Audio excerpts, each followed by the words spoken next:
Sir Walter Elliot of Kellynch Hall in Somersetshire was a man who, for his own amusement, never took up any book but the Baronetage. There he found occupation for an idle hour, and consolation in a distressed one. There his faculties were roused into admiration and respect by contemplating the limited remnant of the earliest patents. There any unwelcome sensations arising from domestic affairs changed naturally into pity and contempt as he turned over the almost endless creations of the last century. And there, if every other leaf were powerless, he could read his own history with an interest which never failed. This was the page at which the favourite volume always opened. Elliot of Kellynch Hall. Walter Elliot, born March 1st, 1760, married July 15th, 1784, Elizabeth, daughter of James Stevenson, Esquire of South Park in the county of Gloucester, by which lady, who died 1800, he has issue Elizabeth, born June 1st, 1785, Anne, born August 9th, 1787, a stillborn son, November 5th, 1789, Mary, born November 20th, 1791. Precisely such had the paragraph originally stood from the printer's hands, but Sir Walter had improved it by adding, for the information of himself and his family, these words, after the date of Mary's birth.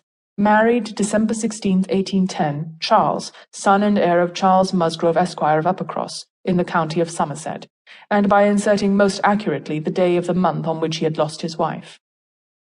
Then followed the history and rise of the ancient and respectable family in the usual terms. How it had been first settled in Cheshire, how mentioned in Dugdale, serving the office of High Sheriff, representing a borough in 3 successive parliaments, exertions of loyalty and dignity of baronet in the first year of Charles II, with all the Marys and Elizabeths they had married, forming altogether 2 handsome 12mo pages, and concluding with the arms and motto, principal seat Kellynch Hall in the county of Somerset, and Sir Walter's handwriting again in this finale. Heir presumptive William Walter Elliot, Esquire, great-grandson of the second Sir Walter. Vanity was the beginning and the end of Sir Walter Elliot's character, vanity of person and of situation. He had been remarkably handsome in his youth, and at 54 was still a very fine man.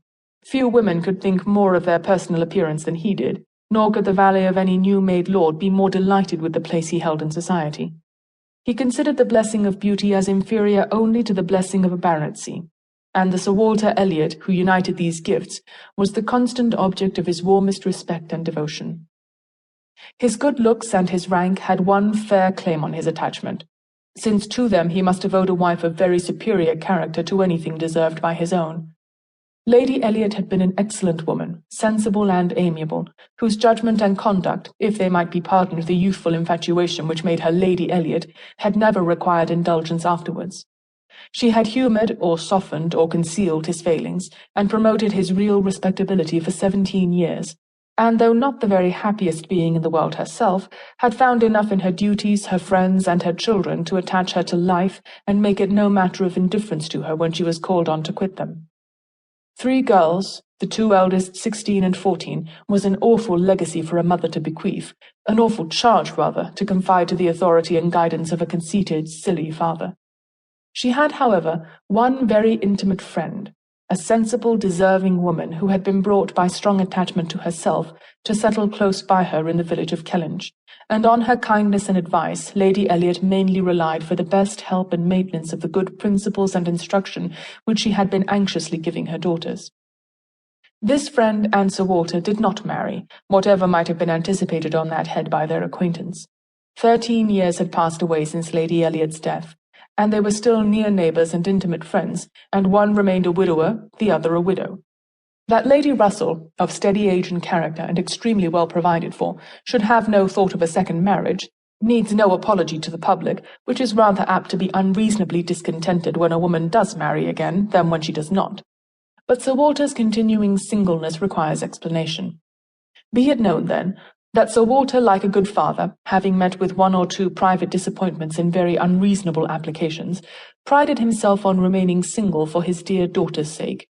For one daughter, his eldest, he would really have given up anything which he had not been very much tempted to do. Elizabeth had succeeded at 16 to all that was possible of her mother's rights and consequence, and being very handsome and very like himself, her influence had always been great, and they had got on together most happily. His 2 other children were of very inferior value.